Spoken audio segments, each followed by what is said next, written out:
Hello, नमस्कार। आज हम बात करेंगे शरीर में विद्यमान सिक्स्थ चैनल अथवा छठे एलिमेंट की, जिसे आम भाषा में कार्बन बोला जाता है, तथा संपूर्ण स्वास्थ्य की दृष्टि से इसे शरीर में माइंड एंड स्पाइन में विद्यमान चैनल ट्रिपल बार्मर चाइनीज़ भाषा में कहा जाता है, जिसका मतलब है कि हमारी जो तीनों इदा, पिंगला और सुषुम्ना नाड़ियाँ हैं। इसके साथ में इसका जो पत्नी परिवार है वो है हमारा स्प्लीन, जिसे तिल्ली भी कहा जाता है। तो वर्तमान परिभाषा में यह है चैनल जो 13वें चैनल के रूप में उभर कर आ रहा है, उसको हम मिसेंट्रिक सिस्टम भी बोलते हैं। मिसेंट्रिक सिस्टम माइंड और शरीर के मध्य में हार्मोनल सिस्टम है, जो कि विभिन्न ग्रंथियों के माध्यम से हमारे शरीर को कंट्रोल करता है। तो शरीर के जितने हार्मोन्स हैं वह इस चैनल की परिधि में आते हैं। इसके अलावा जितना भी हमारे शरीर में इम्यूनिटी सिस्टम है, जो रोगों से लड़ने का जो काम करता है, वो इसी चैनल की परिधि में आता है। अतः ये आवश्यक है कि इस चैनल को हम सुधार कर रखें। और दूसरी, मॉडर्न मेडिसिन में यह भी माना जाता है कि जो मिसेंट्रिक सिस्टम है अथवा जो कार्बन है, यदि शरीर से लगातार निरंतर डिटॉक्स होता रहे तो शरीर स्वस्थ रहता है। शरीर का कार्य है कार्बन का निर्माण करना, परंतु जो मेसेंट्रिक सिस्टम है और जो हमारा डिटॉक्स सिस्टम है, उसके माध्यम से कार्बन को बाहर निकालना हमारे शरीर के लिए अति आवश्यक है। तो इसी को आम भाषा में डिटॉक्स कहा जाता है। डिटॉक्स संसार की चाहे जो भी चिकित्सा पद्धति है, उसमें डिटॉक्स का स्थान पहला है। यदि आप शरीर को डिटॉक्स नहीं कर सकते तो शरीर से आप कार्बन बाहर नहीं फेंक सकते, और कार्बन जहाँ भी जमा होगा वहीं रोगों का कारण बनेगा। अतः यह सबसे महत्वपूर्ण चैनल है, और इस चैनल का सबसे आसान, जितना महत्वपूर्ण यह है उतना ही आसान उपाय है। और उपाय क्या है कि आप अपनी स्पाइन को हमेशा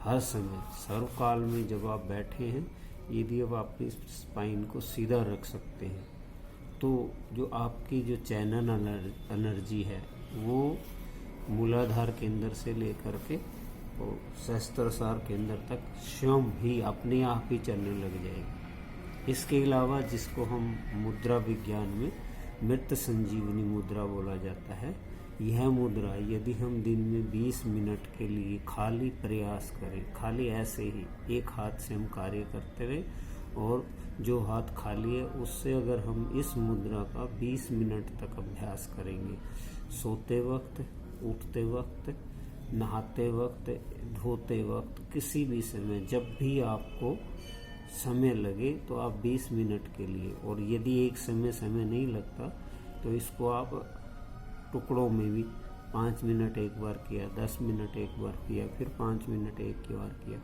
तो जितना भी समय है आप उस समय में आप अपने शरीर को इस मुद्रा में रखिए। बेहतर यही है जब आप सोने लगो तो दोनों हाथों को इसी मुद्रा में, इस तरह से ऐसे इस मुद्रा को बनाने से शंख मुद्रा भी बनती है। शंख का मतलब आप समझते हैं कि जहाँ शंख की ध्वनि होती है वहाँ बैक्टीरिया का नाश हो जाता है। आपको किसी भी समय, एनी टाइम, एनी इमरजेंसी, किसी भी समय आपको जब डॉक्टर की याद आती है या आपको लगता है कि मुझे किसी की मेडिकल सहायता चाहिए, उसी समय आप अपने आप को इस मुद्रा में ले जाइए। आप देखेंगे 30 सेकंड के बाद इस मुद्रा का कार्य शरीर में आरंभ हो जाएगा, आपको दर्द से मुक्ति मिल जाएगी।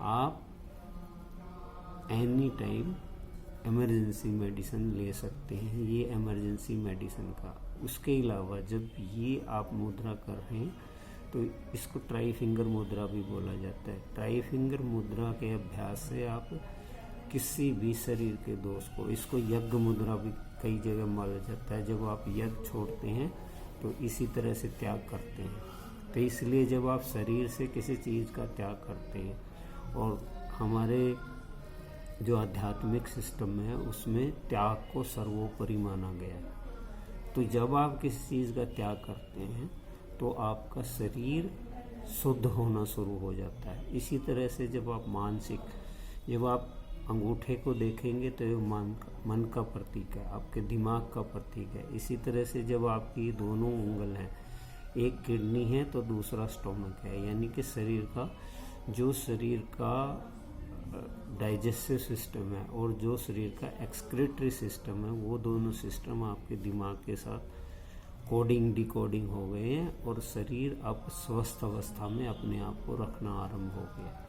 तो यह मुद्रा आपको सर्व रोग व्याधिनी मुद्रा भी मान सकते हैं आप। इसी तरह से जब आप अपनी स्पाइन को सीधा रखते हैं तो आपकी सुषुम्ना, ईदा, पिंगला तीनों नाड़ियाँ स्वयं ही बैलेंस रूप में होकर के आपके मेसेंट्रिक सिस्टम को, आपके माइंड एंड स्पाइन को कंट्रोल में लाती हैं तथा इनका दोनों का आपस में कोऑर्डिनेशन और शुद्ध कम्युनिकेशन आपको स्वास्थ्य की राह प्रदान करता है।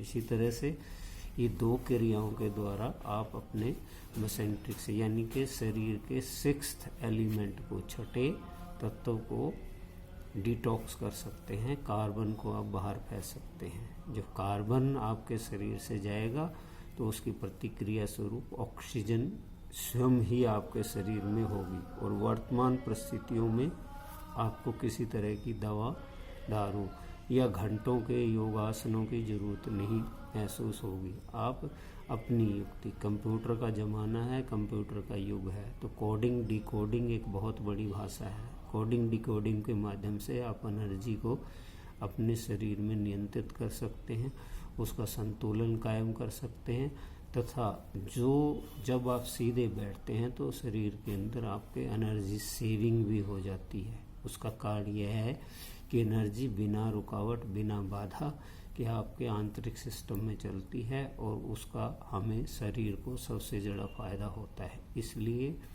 आपको सुझाव दिया जाता है, या आप ये समझ लीजिए कि जब आप स्पाइन को सीधा रखेंगे, यदि आप अपने बच्चों को स्पाइन सीधा रखनी सिखा देंगे तो वही विवेकानंद, वही महात्मा गांधी और वही राष्ट्र का बड़ा नेता बन सकता है। इसी तरह से जब आप बुढ़ापे में हैं तो वात का प्रकोप रहता है, तो जो वात को आप मृत संजीवनी मुद्रा के माध्यम से कंट्रोल कर सकते हैं। तो आपके शरीर में, क्योंकि कफ और पित्त वो हिजड़े समझो, वो चलते नहीं है, वो एक जगह स्टेबल है, उसी तरह वात जो है उनको वहाँ से अपने स्थान से ले जाने का काम करता है। तो वात की अधिकता ही ज़्यादातर जितने भी आपके नाड़ियों के रोग हैं, जो दर्द हैं, वो वात की अधिकता के कारण माने जाते हैं। तो उन दर्दों पर आप तुरंत इस मुद्रा के माध्यम से और अपनी स्पाइन को, अगर आप ज़िंदगी में कुछ भी नहीं सीखना चाहते तो सिर्फ एक बात सीख लीजिए कि जिस व्यक्ति की स्पाइन सीधी है उस व्यक्ति की जिंदगी सीधी है। आप अपनी सुषुम्ना, ईदा, पीड़ा नालियों को सीधा चलाना सीख लीजिए। आपको कुछ करने की ज़रूरत ही है, जो करना होगा वह प्रकृति करेगी। ये प्रकृति के सानिध्य में रहना और प्रकृति के साथ समन्वय बनाए रखना, यही ज़िंदगी का सबसे बड़ा लक्ष्य है। जो इस लक्ष्य को हासिल कर लेता है वही इस ज़िंदगी में उठा हुआ है, जीवित है और जागृत है। इन्हीं शब्दों के साथ आप सभी को धन्यवाद। चैनल को सब्सक्राइब कीजिए, अपने जितने भी संपर्क हैं उनमें भेजिए, अच्छी लगे तो हमें कमेंट्स दीजिए। थैंक यू, धन्यवाद।